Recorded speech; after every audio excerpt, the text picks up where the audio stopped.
A divulgação dos chamados arquivos Epstein voltou a provocar abalos políticos em alguns dos principais centros de poder do mundo. Nos últimos meses, autoridades dos Estados Unidos tornaram públicos milhões de documentos relacionados à investigação sobre a rede de tráfico sexual comandada pelo financista Jeffrey Epstein, morto em 2019.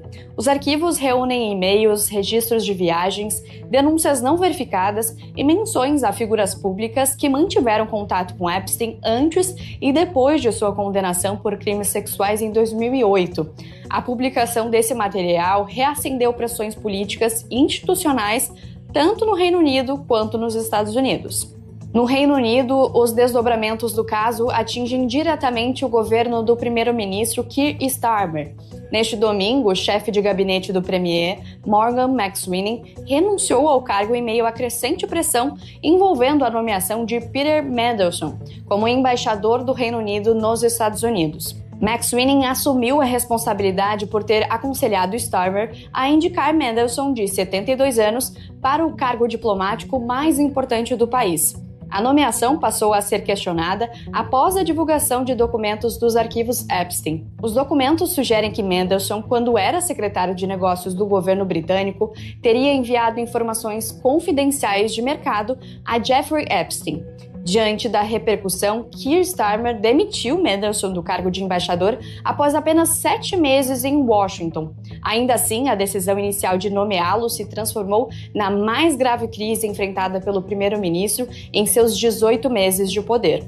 O governo britânico prometeu divulgar e-mails e documentos internos relacionados à nomeação e afirma que esses registros mostrarão que Mandelson teria enganado as autoridades. As pressões sobre o Reino Unido não se limitam ao governo.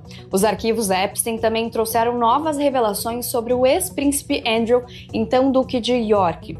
Segundo os documentos, Andrew manteve contato direto com Epstein por meio de uma conta de e-mail identificada como The Duke. Ele enviou ao financista americano relatórios detalhando visitas oficiais ao Vietnã, Hong Kong, Shenzhen, na China, e Singapura. Em outubro, após novas revelações sobre sua amizade com Epstein, Andrew foi destituído de todos os seus títulos reais por decisão de seu irmão mais velho, o rei Charles III. Ele também deixou sua residência oficial em Windsor, aprofundando o constrangimento institucional para a família real britânica. Nos Estados Unidos, o Departamento de Justiça publicou nos últimos 2 meses milhões de documentos relacionados a Epstein. O vice-procurador-geral Todd Blanche afirmou que a revisão governamental dos arquivos, determinada por uma lei aprovada pelo Congresso em novembro do ano passado, foi concluída e que não há base para novas acusações. Apesar disso, a Câmara dos Representantes segue com a sua própria investigação. Congressistas e vítimas de Epstein afirmam que há documentos que não foram tornados públicos e continuam pressionando por novas revelações. O nome do atual presidente dos Estados Unidos aparece mais de 6.000 vezes nos arquivos. Há indícios de que ele e Epstein mantiveram uma relação amistosa durante os anos de 1990 até o afastamento no início dos anos 2000, segundo o próprio presidente. Entre os documentos divulgados estão denúncias não verificadas pelo FBI, incluindo acusações de abuso sexual feitas em 2016. Parte dessas denúncias chegou a desaparecer temporariamente do site do Departamento de Justiça, o que alimentou suspeitas de interferência política. O órgão nega e afirma que as acusações são infundadas. O caso Epstein segue produzindo impactos políticos e institucionais e continua pressionando governos e lideranças nos 2 lados do Atlântico. É um caso que volta lá para 2002, né? É um caso que começa muito lá atrás. São denúncias que são feitas inicialmente no contexto da Flórida sobre o Jeffrey Epstein. O Epstein, ele era conhecido como um lobista, né? O que é um lobista? Ele era um cara que trabalhava, inclusive de forma bastante bipartidária dentro dos Estados Unidos, como financiador e como facilitador. O que o Epstein vendia? Bipartidário porque trabalhava tanto com os democratas quanto com os republicanos nos Estados Unidos. Certo. E o que ele vendia? Ele vendia acesso. A mercadoria que ele vendia era o acesso. Ele era um intermediador de acesso a diferentes coisas. Então, se você queria falar com um grande cientista sobre alguma inovação que estava aparecendo, o Epstein sabia fazer a interlocução. Você queria trabalhar com o sistema financeiro para conseguir a facilitação de acesso a algum fundo, alguma tendência dentro do mercado financeiro, o Epstein se colocava como intermediador então, para isso. Em várias frentes, Fabrício, em várias frentes não diferentes. Só aquela que ganha mais destaque, que são as relações sexuais. Mas é que, claro, isso na época não era em aberto, né? O que a gente sabia do Epstein, quem acompanhava a política, quem era o Epstein, ele aparecia. Que se você... Ele era uma pessoa pública. Ele era uma pessoa pública. Lá nos Estados Unidos, muito conhecido. Eu diria conhecido se muito. Você conhecia de política. O bastidor, né, da política. Exatamente. Você sabia ele que era conhecido como um articulador. Conhecido articulador. Você conhecia ele como um articulador, como um financista. Mas ele não era um financista conhecido em Wall Street por ser um grande investidor em Wall Street ou coisa assim. Qual era o papel dele em Wall Street? Era te dar acesso aos fundos caros, às grandes tendências, à nova mercadoria que ia ter um impacto grande dentro do mercado. Então, ele se colocava como alguém que estava por dentro das tendências.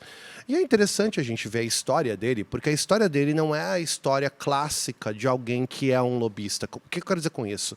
Para quem está nos escutando, né? Pessoas que trabalham como lobista, que trabalham dentro da indústria, que trabalham dentro dos setores financeiros, geralmente têm história dentro desses setores na família, né? São pessoas que vêm de dinheiro, a gente diz, né?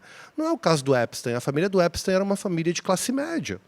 Uma família normal, de classe média, da região de Long Island, nos Estados Unidos. Então, eles não eram pessoas de muitas posses. O Epstein era professor de matemática. O que a gente sabe hoje? Que já quando ele era professor de matemática, existiram avisos, digamos assim, sobre alguns comportamentos bastante reprováveis por parte dele. Tipo? Denúncias de assédio sexual por parte de alunas, quando ele era professor de matemática para ensino médio, né? Só que ele era um matemático relativamente capaz, conseguiu entrar dentro do setor universitário como pesquisador e, através disso, começou a fazer articulações, associando o conhecimento dele de matemática com o mercado financeiro. E foi aí que ele começou a fazer esse tipo de especulação e de inserção dentro de tendências. Então, os anos 80 e o início dos anos 90 para o Epstein são caracterizados por esse turning, né, por essa mudança de perspectiva, e ele gradualmente vai se inserindo como uma espécie, com perdão da palavra, mas uma espécie de figura dentro de uma escalada dentro dos circuitos sociais, inicialmente na costa leste dos Estados Unidos.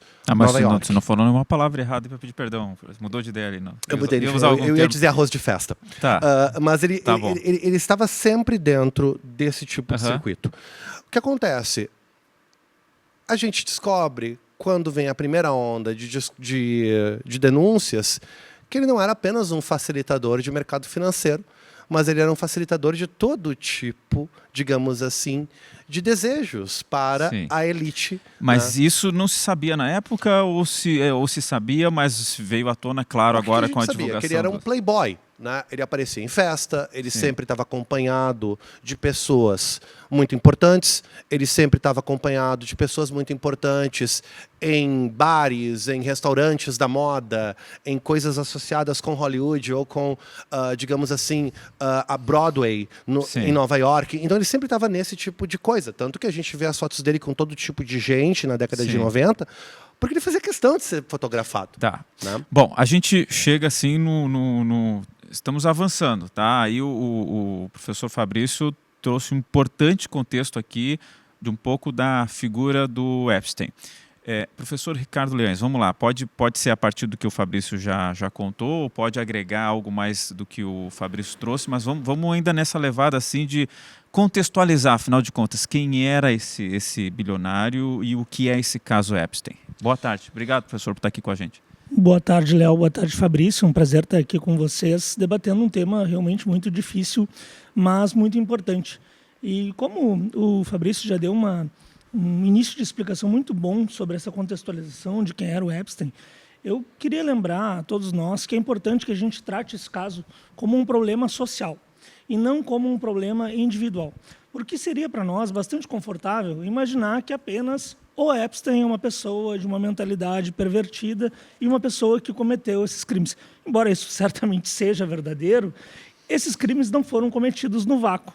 Inclusive, se a gente parar para pensar nesses termos sociais, a gente tem uma série de representações na indústria cultural, no cinema, por exemplo, os filmes 8mm, De Olhos Bem Fechados, Sodoma e Gomorra, que são filmes que mostram uma situação assim, em que pessoas são forçadas a ir para um ambiente para a prática de crimes sexuais e crimes de outra natureza. Então, antes até de a gente entrar na avaliação desses crimes, vamos explicar e até citar o que aparece aí nesses documentos de crimes que serão investigados e que estão publicamente aí colocados para todo mundo ler. O que tinha de crimes ali?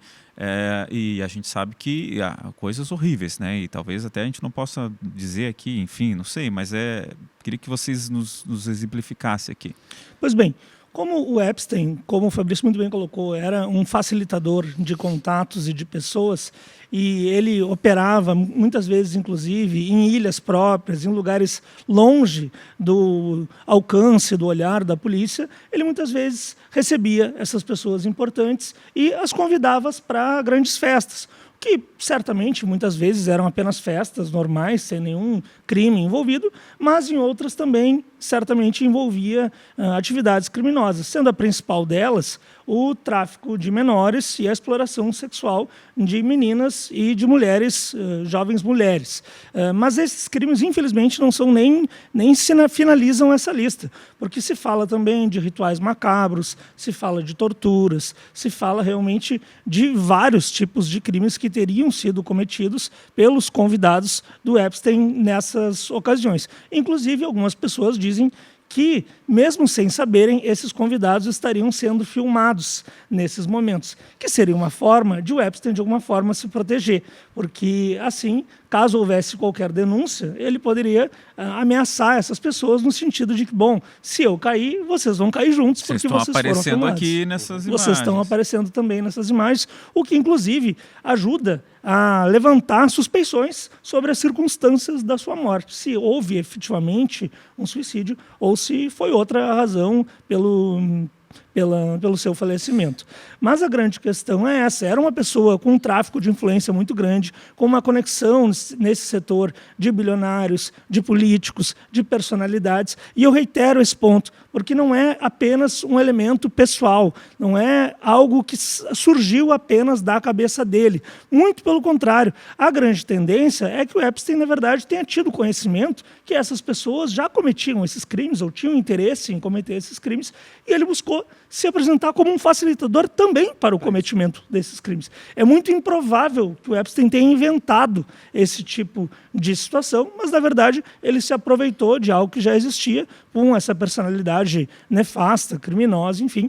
Mas é muito importante a gente falar sobre isso, porque senão a gente pode ser levado ao engano de pensar, bom, agora que ele já morreu, então a situação está resolvida. Não, expõe infelizmente algo não é assim. muito maior, né? Ela expõe bem uma possível, sociedade doente. Exatamente, expõe uma sociedade doente. E eu reitero, se isso já apareceu no cinema tantas vezes, com cineastas tão diferentes, é porque há sim um imaginário popular, é porque há informações. Muitas vezes esses temas, eles passam em boca miúda. Mais cedo o Léo chegou a perguntar isso, né? Mas as pessoas não sabiam desses crimes do Epstein. Muito provavelmente muitas pessoas sabiam, suspeitavam, mas não denunciaram, não fizeram nada a respeito e, infelizmente, acabaram sendo coniventes com esse tipo de situação.